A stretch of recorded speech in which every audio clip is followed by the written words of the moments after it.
This week, we're tickling Wookiees. That sounds so wrong. We're sitting down with the voice of Sabine, Tiya Sircar. Sounds wrong. Feels right. This is the Star Wars Show. From the Lucasfilm headquarters in San Francisco, here's your hosts, Andy and Anthony. Hello and welcome to yet another thrilling 8 to 10 minutes of non-stop Star Wars action. Oh, we're thrilling now. How thrilling are we? Are we like X-Wing trench run thrilling or like pod race thrilling? Are we, Rey and Kylo, teaming up thrilling? Better, Galactic Senate thrilling. That's actually not very It thrilling. was when Yoda and Sidious wrecked shop. He threw a pod. It was super cool. Fair enough. Let's see what's in the news this week. You go like this. Yeah, gotta get the spin on it. Whoosh. Star Wars The Last Jedi may still be in theaters, but that doesn't mean we cannot talk about the upcoming release of the home version. First available on digital HD and 4K Ultra HD on March 13th, with the Blu-ray 4K UHD, standard Blu-ray, and on-demand versions following on March 27th, which will be packed with extras. We are talking 14 deleted scenes, commentary with Rian Johnson, detailed scene breakdowns, a behind-the-scenes documentary about the making of the film, and much, much more. For a complete list of features, including retail exclusives, check out StarWars.com. And speaking of The Last Jedi, you remember that part in The Last Jedi when Maz was like FaceTiming in from a battle and then she's flying around all over the place on her jetpack? That was pretty cool. It was really cool, and now you can have a similar experience thanks to a new patch coming to Battlefront 2. Released on Monday, the patch brings a slew of new items, fixes, and features. Primary amongst them is the new game mode, Jetpack Cargo. The limited time game mode pits two teams of rocket troopers against each other while trying to deliver cargo to the opposing team's base. Plus, 3 new hero appearances are being added for a limited time: Hoth, Luke, Leia, and Han. For more information on the patch, including the list of balance tweaks, bug fixes, and how to unlock the new hero appearances, check out battlefront2.com. Finally this week, a bunch of new books were announced that tie into Solo, a Star Wars story. Starting with Star Wars Last Shot by Daniel Jose Older, which spans decades beginning before Han met Lando and leading to the time after the destruction of the Empire. Star Wars Most Wanted by Ray Carson tells an early adventure of Han and Kira on the streets of Corellia, caught in the middle of a job gone wrong. And in comics, Marvel has a 5-issue miniseries coming called Lando Double or Nothing that follows the smuggler of Smooth on a mission to free people enslaved by the Empire, while Star Wars Adventures has a 2-parter about Han, Chewie, and the hijinks that ensue when Zuckuss and Forlom are hot on their tails. And it wouldn't be a Star Wars movie if there wasn't an official guide written by our good friend and Lucasfilm Story Group member Pablo Hidalgo. Plus, lots and lots of tween and kids books too. For the complete list, including covers and descriptions, check out StarWars.com. I love toys. That's why I'm excited to be here at New York Toy Fair to take a look at all the Star Wars toys that I'll be playing with over the course of the next year. Let's check it out. Well, last year we introduced you to the Star Wars plastic model vehicles. This year we've got the Millennium Falcon 172nd kit. The designer took over 10,000 photos from the Lucasfilm archive to develop it. One of the other big things that we're introducing this year, the action figure model kits. And they're all fully pulsable, fully articulated, just like a traditional action figure. Though everyone knows you guys for your pop figures, you also have Loungefly as a part of your family, is that right? That's correct. We have some of their newest product that's been developed since they joined the Funko family. Things like this tattoo-inspired Leia bag here.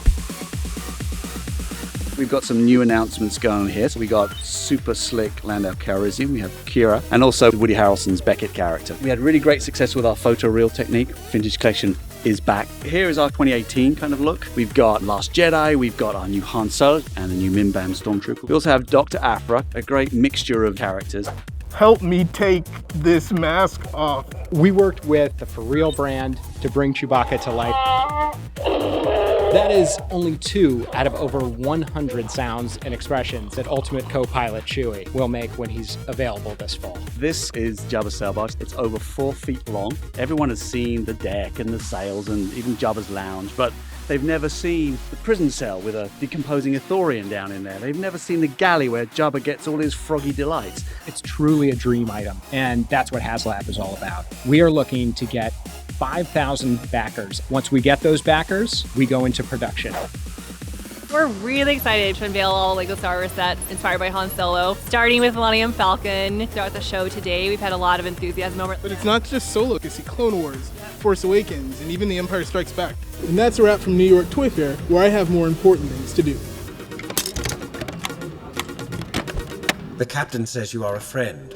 I will not kill you. Check it out, Tiya Sircar is here with me. I've talked to you so much on Rebels Recon, but I finally get to talk to you on the Star Wars show. I'm so happy to be here. I'm so excited. Thanks for having me. Rebels. It's been such a journey, and it's coming to a really epic conclusion soon. Yeah. Not to like out you, but like you weren't a huge Star Wars fan before you can got out me. started. I feel like I've been pretty straight up, you know, because I never wanted to pose as something that I wasn't. So I've always wanted to be as transparent as possible. I'm not like Freddie, who's the encyclopedia on all things Star Wars. But there is something that's actually kind of a benefit in coming clean like that. I agree. I had just enough foundational knowledge to then build on that once I was in it. And I mean, look, my teacher was Dave Filoni. Like, are you kidding? And the homework's And the really homework fun. is Star Wars. Like, best homework ever. So I have no qualms in admitting that I wasn't like the most knowledgeable Star Wars fan, but I was a fan. And to also then get to be part of the storytelling is still a little crazy to me, but it makes it even more special. People's relationship with Sabine has grown so much in the past. She went from being like the person that no one really knew anything about to like the one who I think people's investment in her history is probably at the highest point of anybody in the cast. Oh, wow. Maybe it's because we didn't know anything about her. Maybe And she she's was... Mandalorian, that's just cool. That helps. That's just cool. That helps. I realized that no, she does mature and she has come so far and she has learned so much, not just from the familial dynamics, but also learning from her Ghost Crew family. Like those are the people that she's learned from the most because those are her like most formative years she spent with them. It was always really fun when we got to go down and like watch you guys record and like see how the group all works together. We are